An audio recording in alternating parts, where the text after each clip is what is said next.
What's up, soldiers? Your boy Chris here, CaribbeanPod.com vibes, and up in the kitchen as usual. Always a pleasure to have you guys here in the kitchen with me. Today we're doing, due to all the requests I've been getting for vegetarian and vegan recipes, we're doing a quick basmati rice with some carrots and pumpkin. Hey, flavors for days. You're gonna like this one. Tasty, vegetarian, vegan, all kind of goodness, man. You're gonna like this one. So, there we go, man. It is very simple to make.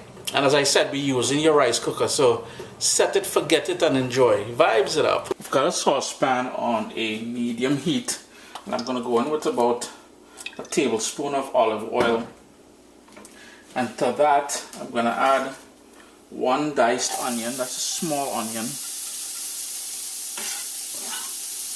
And the reason why we're doing this is because I want to start the flavor in here. Though we're using the rice cooker, it's all about creating that flavor that's really gonna, and one clove of garlic, but creating that base flavor that we're gonna start off with. So one onion, one clove of garlic.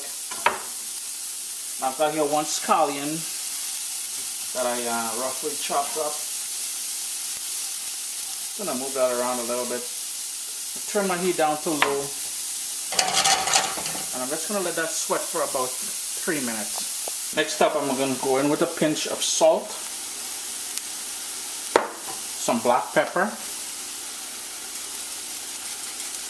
and later on we'll salt the rice once we put it in the rice cooker. And if you don't have a rice cooker, you can certainly do it this way in an actual rice pot and just continue cooking the rice later on as you would in the rice cooker. I'm going in with some fresh thyme from my garden.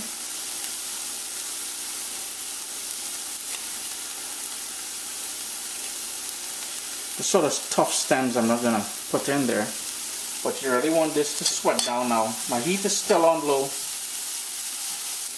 Next up, I'm going to go in with my cubed pumpkin. And we don't really want to cook this as much as we want to really soften it up just a little bit. We don't need to cook it all the way through, but this is just a matter of softening it up a little bit and to get some of that sweetness out of the pumpkin. To help give the rice a little bit of color later on. And I'm using basmati rice. I think I mentioned that in the intro there, but to give it a little bit more color, I'm going in with about half a teaspoon of ground turmeric. It's going to give that a good mix. It also gives it a nice flavor as well. Next up, I'm going to grate in this carrot, so one large carrot, into here. And here we go with that, the grated carrot. And there's no need to cook the carrot at this point, so what I'll do is I'll turn off the heat and allow the residual heat in the pan to sort of soften up the grated carrot. It will continue cooking in the rice cooker.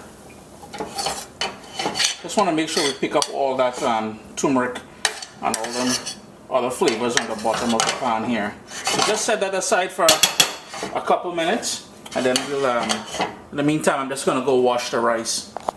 In my rice cooker pot here, I have 3 cups of that basmati rice, which I already washed, and I brought it up to the line with liquid where it says the amount of liquid which is required to cook 3 cups of, well, this would be considered a white rice, so 3 cups of rice.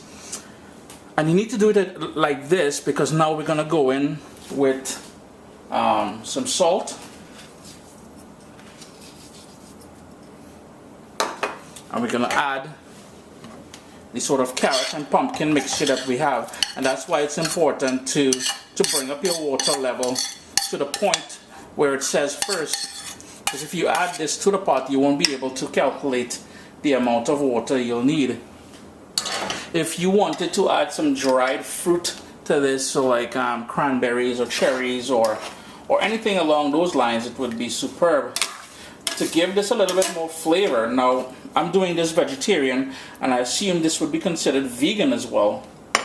So if you wanted to add some more flavor instead of water, you could have used vegetable stock. Keep in mind that if you are using vegetable stock, it will have a lot of sodium in there, so be mindful of that when adding salt. For me to add a bit more flavor to this vegetarian rice, I'm going in with 3/4 cups of coconut milk. Just give that a stir. And then it's just a matter of putting it onto the base of the rice cooker and allowing it to cook. What I like doing though is after I notice it comes up to a sort of a bubble, I give it one stir and then allow it to do its thing. I'm already getting that fragrance from the basmati rice happening in the kitchen. So as you can see, we got a slight little bubble happening there. This is where I'm going to give it a quick stir just to make sure everything's incorporated nicely. And if you're wondering why I added that extra liquid in the coconut water, it is because coconut milk, it is because of all the pumpkin and carrots we added in there. I'm treating that almost as rice and adding a bit more liquid just to make sure we have a nicely cooked rice. The automatic setting just went off here. One of the things I noticed about, so the rice is all done. One of the things I noticed about my rice cooker is that if I left it on the warm setting, so there's a setting there to keep the rice warm, what happens is it forms a sort of a crust on the bottom. So I usually turn it off altogether. I'm going to put the lid back on there, let that steam remain in there, give it about 10 to 15 minutes, and then we're going to come back with a fork and fluff it all up. Chris here, CaribbeanPot.com. We've got that beautiful cooked rice with all the pieces of pumpkin and carrots and stuff there. Always a pleasure to have you guys here in the kitchen with me. Do give the video a thumbs up should you want to see a recipe. Hit me on Twitter at Abzuki, and don't forget to catch up on all the latest happenings on Facebook as well as Instagram.